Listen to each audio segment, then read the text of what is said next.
장거리 여행을 비행기를 타고 해보면 이런 안내 방송이 이제 착륙할 때쯤 되면 나옵니다. 우리 비행기는 30분 후에 착륙하겠습니다. 승객 여러분들께서는 착륙할 준비를 하시기 바랍니다.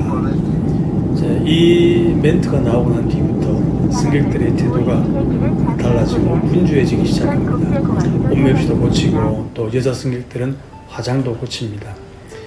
머리도 빗고 또 장거리 여행에는 제공되는 헤드폰이나 담요나 슬리퍼 이런 것들을 또 비행기에서 승무원들이 다 회수해 갑니다. 사실 예전에는 담요 같은 것도 고스톱 치기 편하다고 해서 많이 가져갔다고도 합니다. 그러나 원칙은 다 두고 내려야 됩니다.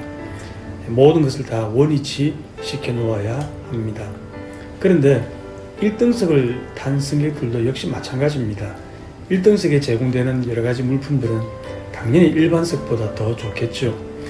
1등석은 사실 최소한 일반석보다 5배, 6배 이상의 비싼 돈을 주고 탔지만 착륙하면 역시 똑같이 다 두고 내려야 됩니다. 착륙했는데도 나는 비싼 돈 주고 탔으니까 좀 더 있겠다라고 하면 안 되는 거죠. 1등석이든 2, 3등석이든 착륙하면 다 내리는 것이 원리입니다. 우리 인생은 이 착륙합니다라는 방송을 잘 들어야 합니다. 성경 말씀에는 마치 비행기에서 이제 착륙합니다라고 하는 안내 방송과 같은 내용이 참 많이 나옵니다. 이제 여러분들이 살고 있던 이 세상에서 내릴 때가 되었습니다. 그러니까 이 세상에서 가지고 있던 것들을 다 내려놓으시고 이제 영원한 곳으로 갈 준비를 하십시오 라는 방송 말입니다. 성경에서 우리에게 참 많이 강조하는 것은 바로 이 때를 강조하고 있습니다.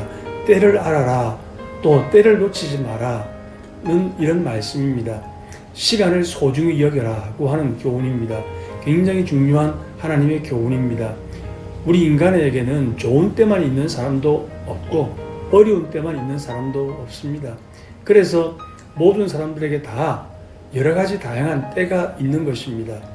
어떤 분은 내가 나이가 70이 넘고 나니까 이제 은퇴를 하고 나니 이제 좀 철이 드는 것 같아 라고 하는 분도 있었습니다.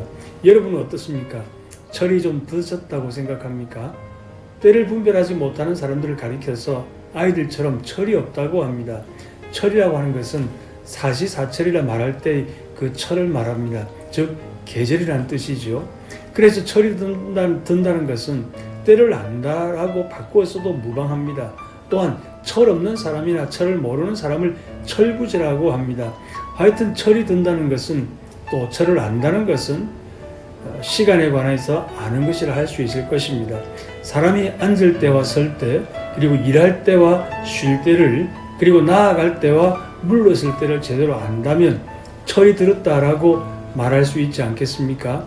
미련한 사람은 여름에는 더워 죽겠다고 하면서 빨리 겨울이 왔으면 좋겠다고 하고, 또 정작 겨울이 되면 추워 죽겠다고 하면서 언제 여름이 올까 하면서 짜증과 불평을 하는 사람들입니다.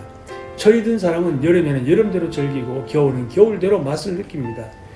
20대는 20대 할 일이 있습니다. 40대는 40대 할 일이 있고 70대는 또 70대 할 일이 있습니다. 영원히 20대일 것이라고 생각하는 청년이 있습니까? 착각입니다. 성경에 보면 하나님을 가까이 하는 사람에게는 때를 알 수 있는 지혜를 주셔서 인생의 때에 따라 열매가 있는 삶이 되게 해준다고 약속하고 있습니다. 다시 말하면 철이 든 사람이 될 수 있다고 하는 것입니다. 하나님께서 가라사대라고 명하심으로 비로소 태초가 생겼고 또 종말도 있게 된 것입니다. 왜냐하면 하나님은 시간을 창조하신 분이기 때문입니다. 그래서 시간의 흐름이란 과학자들이 만든 것이 아니라 오직 하나님만 행하실 수 있는 창조의 산물입니다. 과학자들은 그것을 그냥 발견하고 확인만 했을 뿐인 것입니다. 하나님을 바로 알면 그 시간이 보입니다. 시대의 흐름을 감지합니다. 이제부터 예수님을 믿고 인생의 때에 맞게 잘 사시기를 바랍니다. 우리 인생의 사시사철을 잘 사용하는 지혜자들이 되시기 바랍니다.